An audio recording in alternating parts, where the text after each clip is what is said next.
Hello, I'm Frank Brazel, professor of history at Manning University and a student in the PhD in History program at Liberty University. In this video series, we explore the history of Cumberland County during the colonial era and early republic. This research seeks to highlight the role of Cumberland County and of Fayetteville, its principal city, in the wider events of the American Revolution and early republic.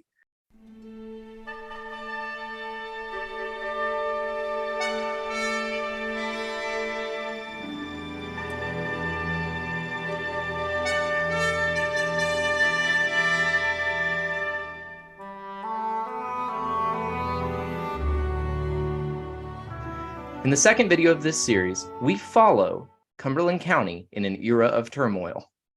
On the heels of the regulator movement, which had pervaded the North Carolina backcountry, some citizens of Cumberland County began to see armed resistance as a viable option for overcoming tyranny, perceived or otherwise.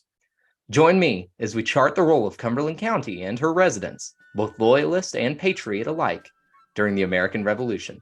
Welcome back to Cumberland County, a history.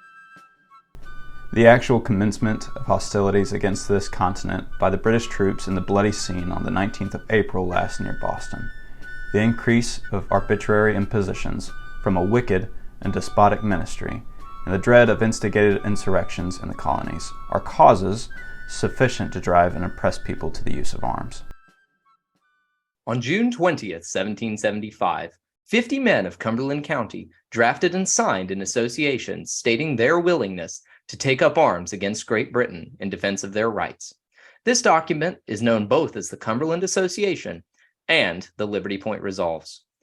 The men who signed the Liberty Point Resolves in a tavern in the town of Cross Creek articulated their earnest desire for reconciliation between Great Britain and her colonies, albeit on constitutional grounds.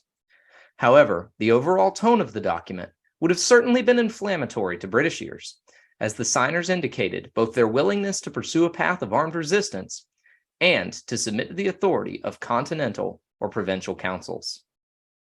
The signers of the Liberty Point Resolves did so with a firm awareness of continental events, even referring to the battles of Lexington and Concord, wherein they clearly placed the blame upon the British regulars.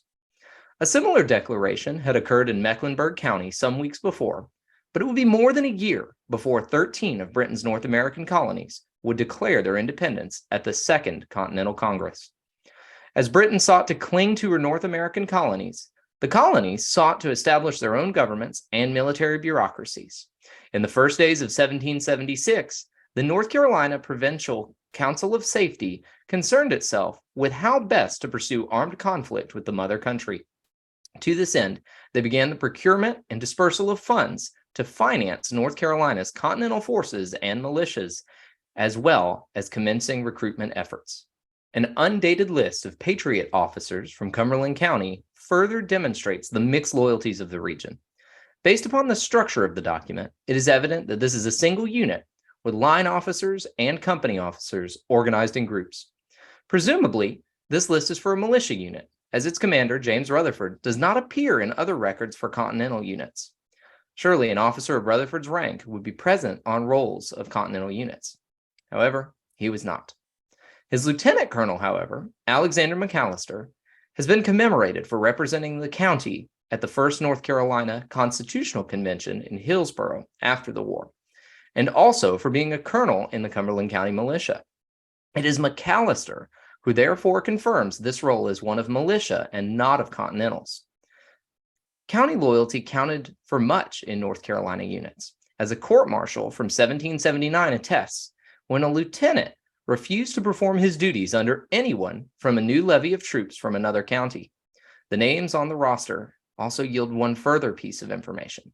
Many were Scots Americans. Those Highland immigrants who had been in America since before the French and Indian War no longer relied on the British government as the guarantor of their freedom, as did the newer arrivals and pension veterans.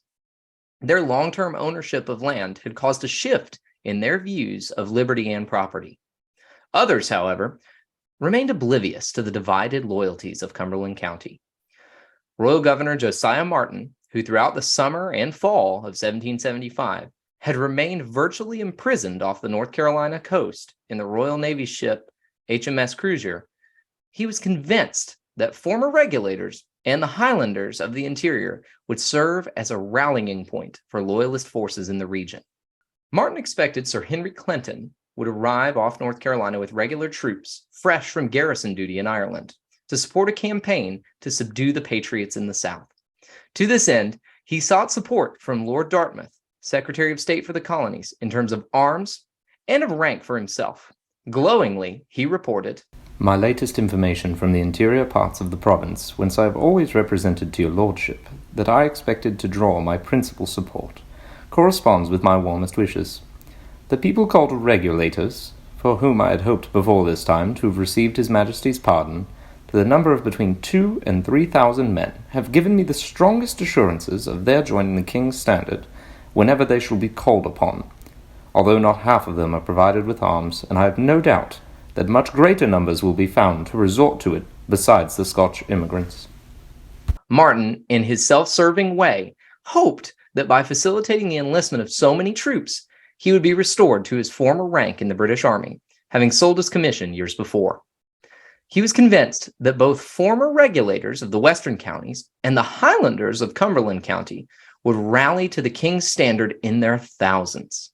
To this end, he dispatched several recruiting agents, the most successful of which were regular officers Donald MacDonald and Donald MacLeod, both veterans of the Battle of Bunker Hill.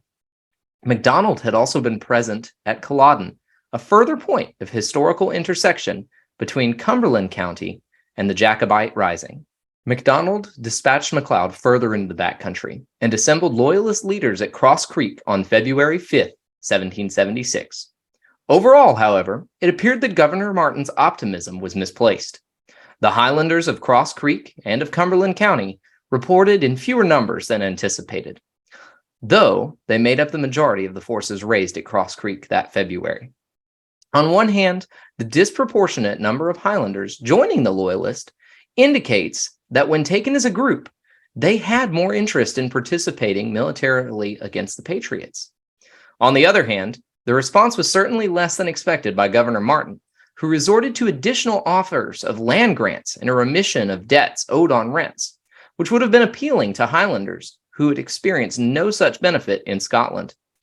During the month of February, some 1,500 Loyalists would assemble along Cool Spring Street, just a few hundred yards from where the Liberty Point resolves had been signed the previous June. Many were without muskets, instead arming themselves with their traditional Highland broadswords. As they prepared to march, another connection to Culloden would emerge. Among the Loyalists who joined the King's Standard was Allan MacDonald of Anson County. More notable was the presence of MacDonald's wife, Flora, already infamous for directly aiding the young pretender in his flight from Scotland following the disaster at Culloden. Near the banks of Cross Creek, she bid her husband goodbye, and the Loyalists set out towards a disaster of their own. The direct route to Wilmington ran south along the western bank of the Cape Fear River. However, Patriot forces under James Moore blocked the Loyalist advance at Rockfish Creek in southern Cumberland County. MacDonald's primary objective was reaching Wilmington, with the hope of linking up with Clinton and the regulars when they arrived. However, the main road south was closed to him by Moore's blocking force. A near-contemporary map from 1782 demonstrates the comparison of this road and the eventual route taken by the Loyalists. Leaving Cross Creek on February 19th, MacDonald's Loyalists worked their way south without major contact until February 27th, when they were blocked again by Patriot forces, this time at Moore's Creek Bridge. With MacDonald still in camp some distance away, MacLeod, as second in command, led an attack across the partially disassembled plank bridge and towards the Patriot entrenchments. With many of his troops armed only with broadswords, MacLeod bravely and foolishly led a charge across the bridge. He paid for his bravery with his life. Upon seeing the Highlander charge break, some of the Loyalists fled outright. In the days to follow, MacDonald, who had not been present on the battlefield, attempted to salvage what remained of his force. Cross Creek had been closed to them by a Patriot force, and MacDonald's survivors were forced to surrender. The rank-and-file Loyalists were paroled by the Patriots under the promise to no longer take up arms against them, and many returned home to Cumberland County. Governor Martin, still embarked in the Cape Fear River near Wilmington, tried to save face. In a letter to Lord Sackville, he stated, "This event, my lord, however unlucky, I hope will justify to his majesty and your lordship my representations of the favourable dispositions of many of the king's subjects here. But for the idle deception before alluded to, by which they were taught that I was actually at Cross Creek with 1,000 regulars, and which their ready intercourse with that place as immediately detected, as the disappointment staggered their confidence, I am assured would have grafted such a force on the spirit and vigour of the Highlanders as must have been sufficient to restore peace and order in this province without the immediate aid of His Majesty's troops." Governor Martin seems to have remained deluded regarding the loyalty of those in the North Carolina backcountry. He considered the battle to be just a little check without any extensive ill consequences. While Cumberland County would continue to provide militia service to both sides, never would it furnish the thousands of Highlanders envisioned by Governor Martin. The force under James Moore, which had blocked McDonald at Rockfish Creek and later occupied Cross Creek itself, would not remain. However, Cumberland County, and Cross Creek in particular, had a role yet to play during the Revolution. Following his Pyrrhic victory at the Battle of Guilford Courthouse in March of 1781, General Lord Cornwallis, now commanding British forces in the South, sought refuge at Cross Creek upon his return to Wilmington. He was disappointed by what he found there. From all my information, I intended to have halted at Cross Creek as a proper place to refit and refresh the troops, and I was much disappointed on my arrival there to find it totally impossible. Provisions were scarce, not 4 days' forage within 20 miles, and to us the navigation of the Cape Fear River to Wilmington impracticable. For the distance by water is upwards of 100 miles, the breadth seldom above 100 yards, the banks high, and the inhabitants on either side generally hostile. While Cornwallis admitted to the warm reception he received, he acknowledged, as had Governor Martin, that such reports of loyalty had been exaggerated.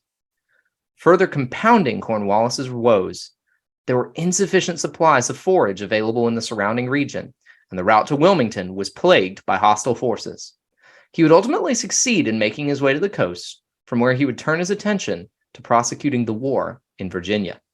By October of 1781, Cornwallis had been bottled up at Yorktown, which was nearing the end of a protracted siege by American and French forces. The role of Cumberland County in the war was waning, though it had not yet been reduced to insignificance. Even as Cornwallis was preparing to surrender, the Continental Army dispatched a mixed force of Continentals and militia, some 210 officers and men, under Major Thomas Hogg to Cross Creek. The officers of the force stationed under Hogg, who was a longtime Continental officer and a veteran of Valley Forge, consisted of Hogg and a Continental staff, supported by a body of junior officers drawn from the militia. They would remain stationed at Cross Creek as major operations in Virginia ceased. Cumberland County had survived the war. Its largest single contribution, the provision of Loyalist troops for the doomed broadsword charge at Morse Creek Bridge. Now, following in the tradition of the Cumberland Association, it had another role to play, this time the binding of North Carolina to the newly founded United States.